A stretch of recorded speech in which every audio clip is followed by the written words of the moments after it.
So, I wanted to talk about the Native American imagery seen in Us.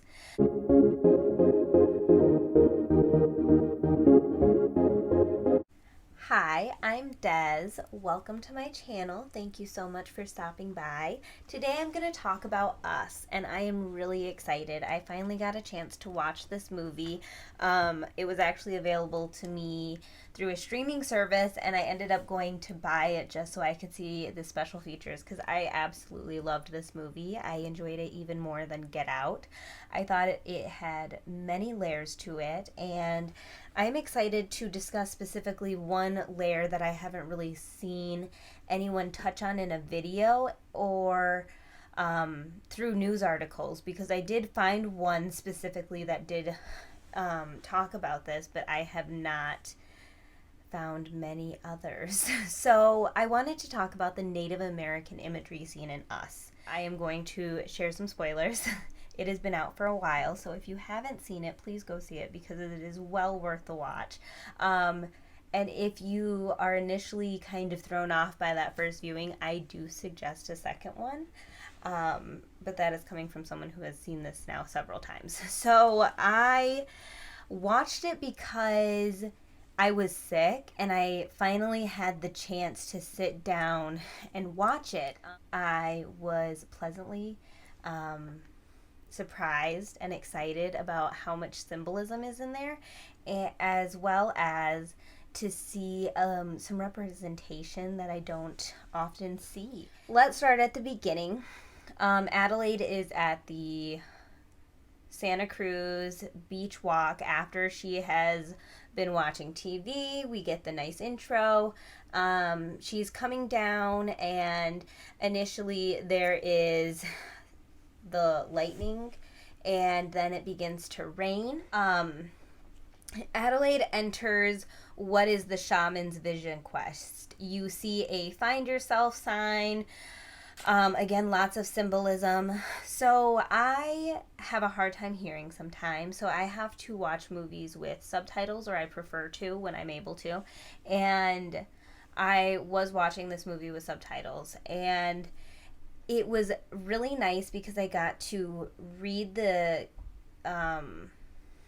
narration that is going inside this fun house. The first viewing was like, okay. By the third viewing, I took note of the specific names, and Adelaide walks into this fun home, this appropriated, usual mythical native sort of thing, but it's essentially a creation story that's explained in this narration. And she comes upon an owl. So this part, I don't know for certain. My family has told me that owls are messengers, but for many, like, this has literally been within the past few years that they've just said they're messengers. Before this, I wasn't allowed to have anything to do with owls. I wasn't allowed to look at owls, nothing to do with owls, because owls meant they were messengers of death. So, again, it was a moment where I was like, okay, I took that sort of as an omen.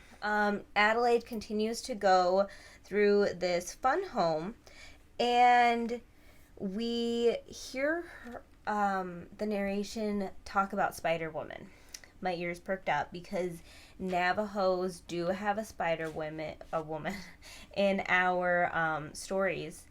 So there is that moment, as well as right before the lights go out. The narration has a line where it's like, there is no joyous movement the world needs, and then the lights went out. And I was like, oh, that's really interesting, because as young Adelaide, you would think like that, you know how when you hear something and then all of a sudden the sound goes out, and then that whatever you heard last kind of reverberates. And then I know she does whistles, but I feel like maybe it was, just kind of a... I say that the part of the words that end up being cut off in the funhouse are interesting and notable because Red, I feel like, sees herself as sort of like a messiah. And I feel like this also goes into other layers of Us as far as biblical themes that you can see throughout the movie. So I think that was why it was noteworthy to mention. Adelaide does something that I would have been yelled at as a child for doing, which is she whistles at night. And this is a huge, like, no, you don't do it. Because when you whistle at night, you're calling evil spirits. And, like, I think even the news article even says, like, and that's exactly what she does. Because she does. She obviously comes across her doppelganger.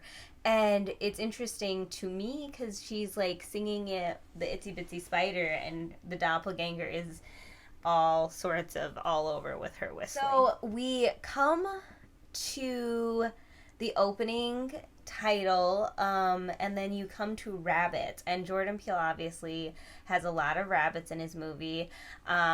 Rabbits immediately for me, I think of science experiments. I love rabbits, and I know that there is that one interview where Jordan Peele talks a lot about rabbits, but I think this also has to do with rabbits are also tricksters. In several mythologies, as well as, I'm not certain which African tribe, but so there's Brer Rabbit. And we initially in America know about Brer Rabbit because of the Uncle Remus stories, basically an old white guy. I do not have his name written in my notes right in front of me. They're written in there somewhere. Basically, he took the stories. I know. People will be like, he was saving history. You know what? I'm not having that discussion. That's not what this video is about. Basically, this old white guy took some stories, wrote them down, shared them in a book, and that is where America sort of first sees Brer Rabbit come into the picture, and then Walt Disney obviously does Song of the South. But this all came from one of the slaves that was working where he was working. I don't know the specifics. He took the stories from a slave because the stories came with the slaves from Africa. And, like, Anansi, I'm sure, is the Ashanti tribe. I apologize if I said that wrong. So, Brer Rabbit comes from Africa, and it actually was Brother Rabbit. Again, this isn't my culture, so feel free, if this is yours and you know more, to comment below. But from what I read, he was able to use this wit to be able to outwit ones bigger than him, like Brer Fox and Brer Bear. So from the stories that I have heard, tricksters are the ones that go between the gods and the people. I believe Coyote stole fire for the people, or am I mixing something up? So I think that is a reoccurring theme throughout this movie. So let's get into when Zora says no one cares about the end of the world. The creation story at the beginning of the Fun Home was actually Hopi.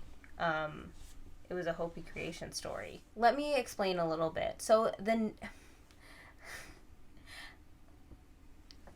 let me give you like the briefest little history that I possibly can. So basically, the Navajo, which is my tribe, we have taken a lot of little bits of their culture. That is why some of these things kind of like sounded familiar to me, like Spider-Woman, and as well as the fact that the world as a whole, the mythologies, there's a lot of similarities that you kind of see throughout.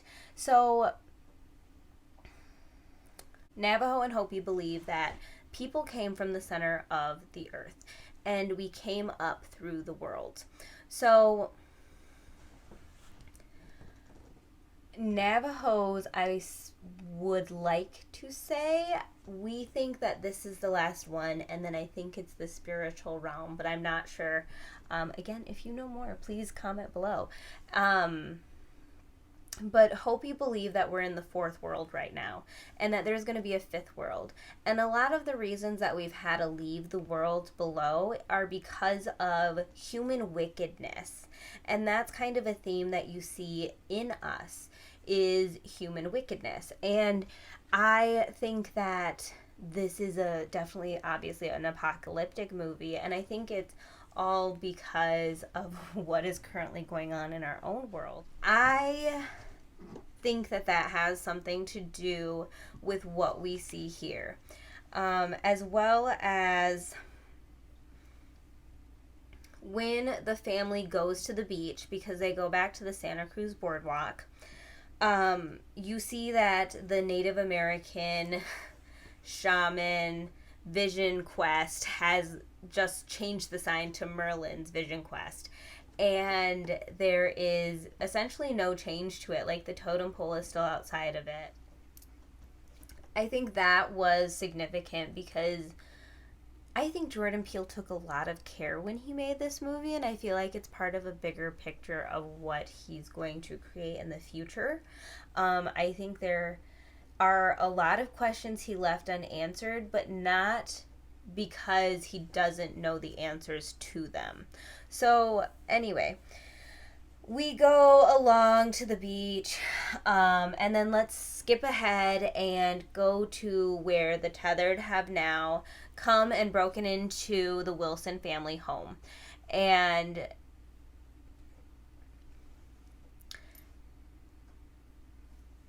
Red is sitting there, and she begins the story once upon a time, but like Jordan Peele said, there's duality in this movie, and I think that reoccurs as well with meaning. So yes, I do think she says once upon a time because she was abducted at 6-7 years old, but I also think it's because tribes in Africa as well as native tribes share their stories orally, and that's how they've been passed down. And there are small discrepancies, but the stories still remain the same. What I did think was interesting was in the next moment, she describes Zora's tethered, her shadow, as being a monster, which I thought was interesting because Navajos, our Spider Woman had twins, and one was Monster Slayer and the other was Born of Water. And when Red explains Jason's shadow, his tethered, she says that he was born of fire or born to love fire, but you see that they're complete opposites. I also thought it was interesting that Umbre smiles the whole time, and she says that she was born laughing because Navajos actually celebrate the first laugh. The family member that is the one to kind of evoke that laugh is the one to throw the dinner and celebrate it, because it's the baby, from my understanding, it's the baby's. So when a baby is born, they're still in that between spirit and being of this world. And when they take their first laugh, that's accepting their family and becoming of this world fully. So it's just really interesting that she was born laughing, because that's normally something that happens in, like, I want to say around like 6 months, 10 months. Jordan Peele has mentioned in an interview that based on who you are, you're looking at this movie through a lens, and you're going to interpret it differently based on that lens. So what I thought was interesting was my dad always told me that when we die, our shadow is all the bad that we've ever done, and it leaves us. When we're in the spirit world, we no longer have a shadow. What's interesting is that obviously by the end of this movie, we are having to face so many things about that, because you end up getting to that point where you find out Adelaide was really the tethered, and vice versa, and it causes you to really look at just so many aspects of yourself. And I'm not going to get into all of that in this video, but it's so, I love it. Anyway, so when the Wilson family is inside the home, Jason is then having to face his own tethered, and I never even got to touch on Jason's masks, which I think is important to the movie because in African culture, depending on the location and the culture, it will have meaning about like a particular mask and what that means spiritually to the people. So I think it helped Jason throughout the movie when he needed to face certain things that were difficult for his character, and you see him pull down this mask and sort of be able to handle whatever he needs to. And I think that's important. The Red has sent all the kids off to go basically face their own tethers, and Jason goes with Pluto, and we see that Adelaide tells Jason, show him one of your tricks, and Jason is my favorite character. I'm just praying for good things for him and his life and all the kids in this movie. Like, oh, they're just, I loved it. Anyway, so I think Jason's the trickster character, and we kind of get that when Jordan says that he's the magician. We see it with the costume design in this movie is just, I could talk about that. Read interviews with Kim Barrett if you are wondering how they end up getting all these suits. They actually thought about that as well, and she kind of explains that in some of her interviews. So anyway, I think that Jason is the trickster, but I do think that Red is also sort of the trickster in the sense that I think she's more of an Anansi character, and that is a spider person. How to describe Nancy. Tricksters do help humans, but they also teach them lessons with their tricks. It's a really interesting sort of thing.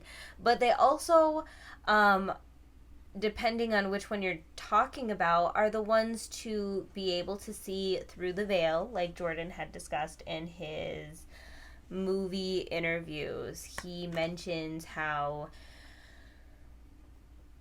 Jason is able to see through the veil of kind of what's going on because he's constantly throughout the movie the one that is the first, like, they're us. This is, this is what's going on. It's a trick, that type of thing. He's always like a step ahead. And that also lines up really well with how tricksters foreshadow what's going to happen as well as they help determine what's going to happen. I have a lot of opinions on the Jason Pluto tethered theory because I could see where people could think that, and I know that this might have been my bias. But there's just so many things that show you that I don't think that's it. But I definitely think there is more to his character than we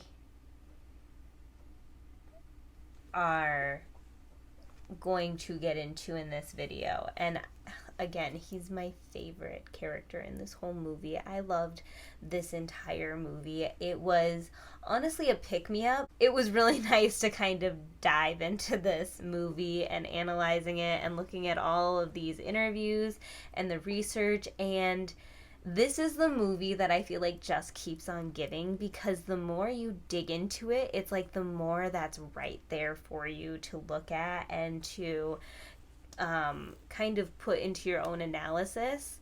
And I just will continue doing it because I love this movie. It has made it into my top 10. It might even make it into my top 5. I'm literally reassessing my favorite movies because I really enjoyed it. And I really enjoy movies that I can watch and really think about, and that I'm still thinking about. And the other thing is like a lot of these stories that I was reading from the different tribes, the especially the trickster stories kind of leave you unsettled. Like they don't leave you with a specific like this is, they're definitely more allegorical. Is that the word I'm looking for? They definitely are much more open-ended, and I think that leaves a lot of room for this story to expand. I think there this has been very well thought out. There's so much, like, even biblically, and I didn't even get into any of that. I mostly just wanted to focus on the Native American imagery. I didn't even touch on the fact that Red was like, don't burn down our house. But this movie really makes you also think about your own worst enemy, which the United States has done some stuff. So not only was it founded on slavery and genocide, but it was, it has now lived up to its name and continues to do so. And you can see it in our history. Sometimes you have to dig deep. It's not always available readily, but it is there. Or at least some of it is. So, with all of this being said, I loved this movie. Thank you so much for watching. I hope you had a wonderful night, evening, day. Thank you.